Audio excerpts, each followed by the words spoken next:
अरे आलिया, खुशामदीद। हाँ, खुशामदीद बेटा। खैरियत तो है? क्या हुआ? क्या कुछ बुरा हुआ है? क्या हुआ बेटा, कुछ तो बताओ। अच्छा चलो मेरे साथ आओ। आ जाओ, चलो यहाँ बैठो।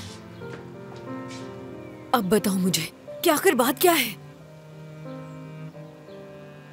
जब आपका रिश्ता टूटा तो आपने कैसे बर्दाश्त किया? क्या?